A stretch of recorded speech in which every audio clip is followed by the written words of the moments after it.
खमा गणिसा नमस्कार, हेलो एवरीवन।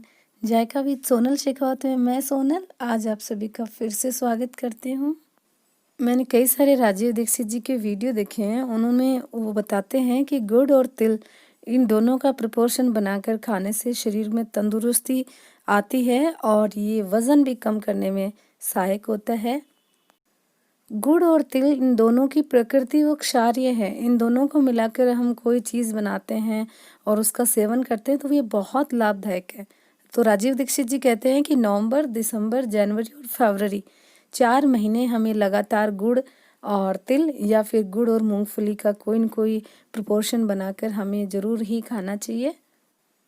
और ये भरपूर मात्रा में खाने से भी वज़न नहीं बढ़ता बल्कि वज़न को बैलेंस रखता है। पेट का वज़न बिल्कुल नहीं बढ़ने देता है। तो सर्दियों में जो लोग ये डट के खाते हैं उन्हें आप देखिए उनका बिल्कुल वज़न नहीं बढ़ता है बल्कि एक बहुत अच्छी डाइट भी उनके शरीर में जाती है। तिल के बहुत सारे फ़ायदे हैं जैसा कि आप सब जानते हैं। तो आज हम इसी तिल और गुड़ की एक बहुत ही शानदार सी रेसिपी बनाएंगे, तिल गुड़ की बर्फ़ी। तो तिल गुड़ की बर्फ़ी बनाने के लिए सबसे पहले तो ये ध्यान रखना है कि हमें दोनों चीज़ें इक्वल लेनी है, गुड़ और तिल।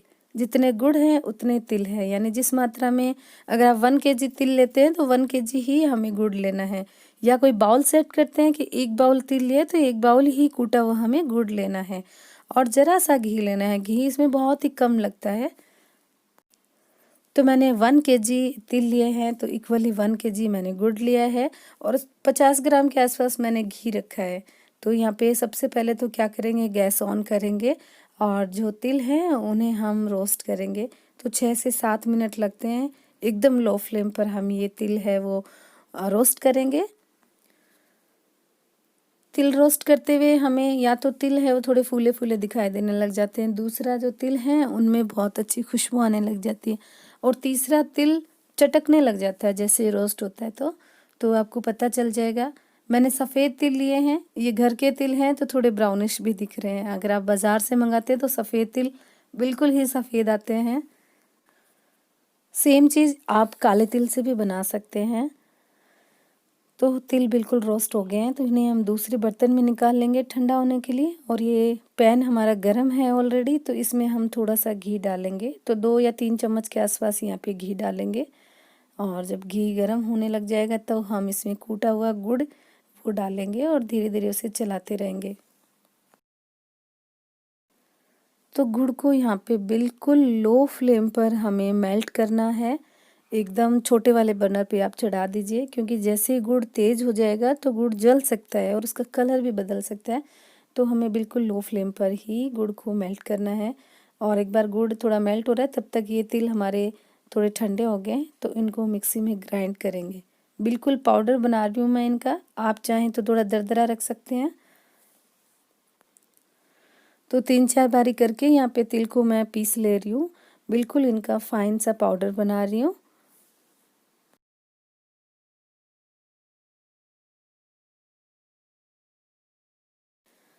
अब हम चलते हैं हमारे गुड़ की चाशनी की ओर। ये यहाँ पे थोड़ी सी देर मैंने चलाया नहीं है तो ये देखिए अब बिल्कुल थोड़ा रेडिश सा हो गया है। अब हम धीमे धीमे अब बिल्कुल भी नहीं छोड़ेंगे, हम कंटिन्यूसली इसे मिलाते रहेंगे चम्मच से। और फ्लेम है वो लगातार लो ही रखेंगे। आप बीच में थोड़ी देर के लिए मीडियम करना चाहें तो कर सकते हैं, लेकिन तब जब आप कंटिन्यूस इसे चला रहे हो तब।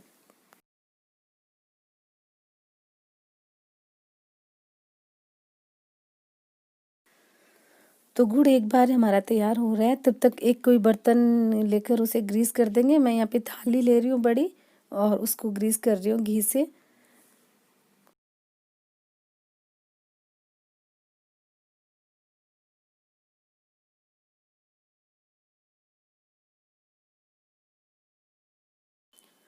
अब आपको ज़्यादा सावधान हो जाना है क्योंकि अब गुड़ है वो बबल्स छोड़ने लग गया है।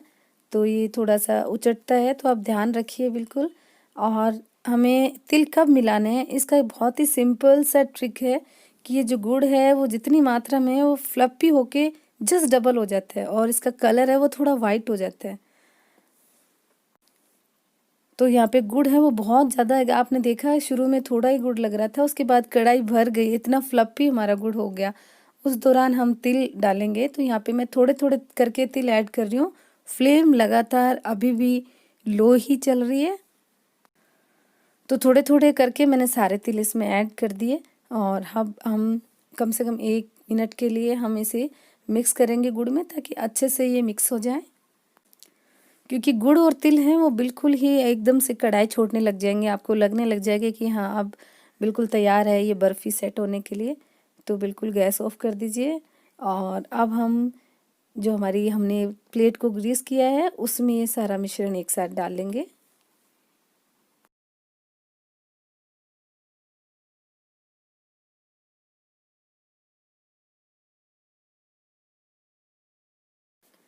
तो थाली में ये मिश्रण डाल के इसको हम या तो चम्मच से थोड़ा स्प्रेड कर देंगे या इस तरह का कोई टिफ़िन लेकर उससे इसको अच्छे से स्मूथली हम फैला देंगे।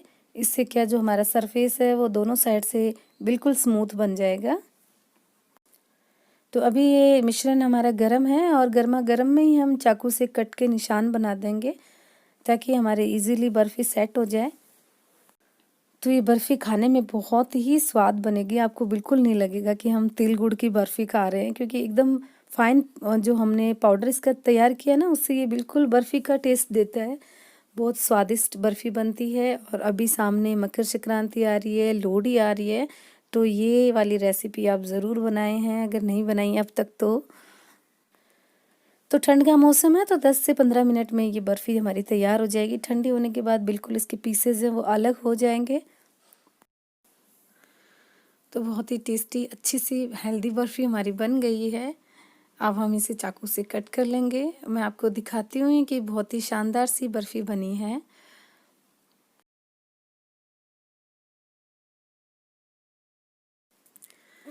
बर्फ़ी का टेक्सचर देख के ही आप समझ सकते हैं कि बिल्कुल ये स्मूथली और शानदार बर्फ़ी बनी है ना?